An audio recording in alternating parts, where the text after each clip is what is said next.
You ask Tiger to solve. This deals with linear equations with one unknown. The final result is c equals 3/5. Let's solve it step by step. Group all constants on the right side of the equation. Add 27 to both sides. Simplify the arithmetic.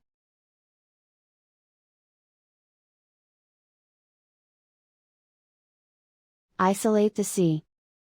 Divide both sides by 45. Simplify the fraction. Find the greatest common factor of the numerator and denominator. Factor out and cancel the greatest common factor. And so the final result is c equals 3/5.